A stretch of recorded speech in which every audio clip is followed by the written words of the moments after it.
अस्सलाम वालेकुम। अच्छा जी, सीसीडी ਦੇ ਨਾਲ ਮੁਕਾਬਲੇ ਦੇ ਵਿੱਚ 9 ਖਤਰਨਾਕ ਮੁਲਜ਼ਮ ਜਿਹੜੇ ਆ ਨਾ ਉਹ ਪਾਰ ਹੋ ਗਏ ਆ। ਸਭ ਤੋਂ ਪਹਿਲਾ ਮੁਕਾਬਲਾ ਡੈਵੋ ਰੋਡ ਤੇ ਹੋਇਆ, ਜਿੱਥੇ ਇੰਸਪੈਕਟਰ ਸਦੀਕ ਚੀਮਾ ਤੇ ਸਬ ਇੰਸਪੈਕਟਰ ਅਲੀ ਕਰਾਮ ਗੁਰਾਇਆ ਨੂੰ ਉਤਰਾ ਮਿਲਦੀ ਆ ਕਿ 8 ਡਾਕੂ ਜਿਹੜੇ ਆ ਨਾ ਡਕੈਤੀ ਦੀ ਨੀਅਤ ਨਾਲ ਲੁਕੇ ਹੋਏ ਆ ਤੇ ਅਗਰ ਫੌਰੀ ਰੇਡ ਕਰੋ ਨਾ ਤੇ ਤੁਸੀਂ ਇਹਨਾਂ ਨੂੰ ਫੜ ਸਕਦੇ ਹੋ।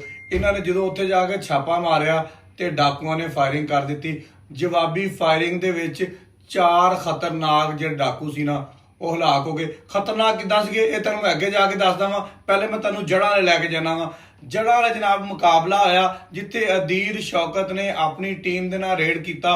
ਉੱਥੇ ਵੀ 2 ਖਤਰਨਾਕ ਮੁਲਜ਼ਮ ਜਿਹੜੇ ਸੀ ਨਾ ਉਹ ਪਾਰ ਹੋ ਗਏ। ਹੁਣ ਮੈਂ ਤੁਹਾਨੂੰ ਸਿੱਧਾ ਚਨਿਓੜ ਲੈ ਕੇ ਚੱਲਾਂ। ਚਨਿਓੜ ਦੇ ਵਿੱਚ ਹਾਜੀ ਨਸਰੁੱਲਾ ਜਿਹੜਾ ਵਾ ਉਹਨੇ ਜਨਾਬੇ ਲਈ ਆਪਣੀ ਟੀਮ ਦੇ ਨਾਲ ਰੇਡ ਕੀਤਾ। ਉੱਥੇ ਵੀ 3 ਡਾਕੂ ਫੜਕਾ ਕੱਢੇ। ਟੋਟਲ ਅੱਜ ਦੀ ਡੇਟ ਦੇ ਵਿੱਚ ਸੀਸੀਡੀ ਦੇ ਨਾਲ ਮੁਕਾਬਲੇ ਦੇ ਵਿੱਚ 9 ਡਾਕੂ, ਕਿੰਨੇ ਭਲਾ 9 ਡਾਕੂ ਜਿਹੜੇ ਆ ਨਾ ਉਹ ਹਲਾਕ ਹੋ ਗਏ ਆ। ਹੁਣ ਸਭ ਤੋਂ ਪਹਿਲੇ ਆਪਾਂ ਗੱਲ ਕਰਦੇ ਆ ਜਿਹੜਾ ਸਦੀਕ ਚੀਮੇ ਤੇ ਅਲੀ ਕਰਾਮ ਗੁਰਾਏ ਦੇ ਨਾਲ ਮੁਕਾਬਲਾ ਆਇਆ, ਇਹ ਡਾਕੂ ਕਿੱਡੇ ਖਤਰਨਾਕ ਸੀ। ਫਿਰ ਤੁਸੀਂ ਦੱਸਣਾ ਕਿ ਸੀਸੀਡੀ ਪੰਜਾਬ ਵਾਸਤੇ ਨਿਯਮਤ ਹੈ ਕਿ ਨਹੀਂ।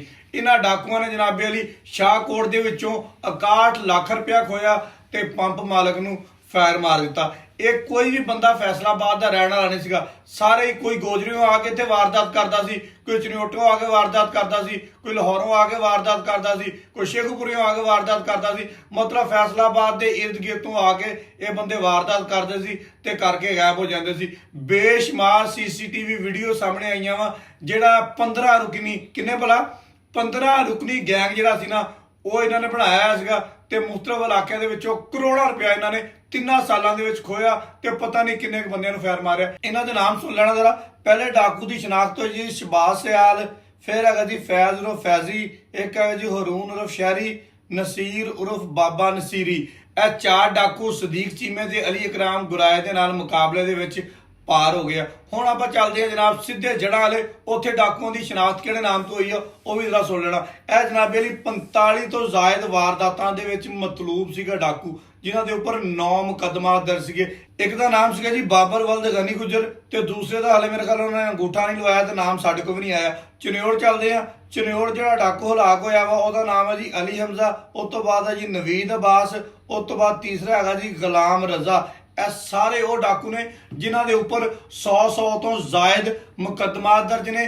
ਪਤਾ ਨਹੀਂ ਕਿੰਨੀਆਂ ਵਾਰਦਾਤਾਂ ਦੇ ਵਿੱਚ ਇਹਨਾਂ ਨੇ ਬੰਦਿਆਂ ਨੂੰ ਫਾਇਰ ਮਾਰਿਆ ਆ ਤੇ ਕਿੰਨਾ ਪੈਸਾ ਖੋ ਕੇ ਨੱਸ ਗਏ। ਸਾਰਿਆਂ ਦੀ ਸੀਸੀਟੀਵੀ ਵੀਡੀਓ ਵੀ ਸਾਹਮਣੇ ਆਈਆਂ, ਲੇਕਿਨ ਪੁਲਿਸ ਵਾਸਤੇ ਦਰਦੇ ਸਰ ਬਣੇ ਹੋਏ ਸੀਗੇ, ਕਿਸੇ ਦੇ ਕਾਬੂ ਨਹੀਂ ਆਉਂਦੇ ਸੀ। ਬਿਲ ਆਖਰ ਰਾਤੀ ਫੈਸਲਾਬਾਦ ਡਿਵੀਜ਼ਨ ਦੀ ਸੀਸੀਡੀ ਨੇ ਕੰਮ ਕੀਤਾ ਤੇ ਪਤਾ ਲੱਗਾ, ਇਸ ਤਰ੍ਹਾਂ ਪਤਾ ਲੱਗਾ ਕਿ 9 ਡਾਕੂ ਜਿਹੜੇ ਆ ਨਾ ਉਹ ਮੁਕਾਬਲੇ ਦੇ ਵਿੱਚ ਪਾਰ ਹੋ ਗਏ ਆ। ਹੁਣ ਜਨਾਬੇ ਲਈ ਗੱਲ ਕਰਦੇ ਆ ਮਲਕ ਤਾਰਕ ਐਸਪੀ ਦੀ, ਜਿਨੇ ਹਦਾਇਤ ਕੀਤੀ ਹੋਈ ਆ ਕਿ ਜਰਾਇਮ ਪੇਸ਼ਾ ਕੋਈ ਵੀ ਬੰਦਾ ਜਿਹੜਾ ਹੋਏਗਾ ਉਹ ਫੈਸਲਾਬਾਦ ਦੇ ਵਿੱਚ ਨਹੀਂ ਰਹੇਗਾ। ਜਾਂ ਤਾਂ ਫੈਸਲਾਬਾਦ ਛੱਡ ਦੇਣ ਜਾਂ ਕੰਮ ਛੱਡ ਦੇਣ। ਅਗਰ ਉਹਨਾਂ ਨੇ ਕੰਮ ਕਰਨਾ ਵਾ ਤੇ ਉਹਨਾਂ ਦਾ ਇਲਾਜ ਇਦਾਂ ਹੀ ਹੋਣਾ ਵਾ ਜਿੱਦਾਂ ਫੈਸਲਾਬਾਦ ਦੇ ਵਿੱਚ 6 ਡਾਕੂਆਂ ਦਾ ਹੋਇਆ ਵਾ, ਚਨਿਓੜ ਦੇ ਵਿੱਚ 3 ਡਾਕੂਆਂ ਦਾ ਹੈਗਾ। ਟੋਟਲ 9 ਡਾਕੂ। ਬਹੁਤ ਸ਼ੁਕਰੀਆ।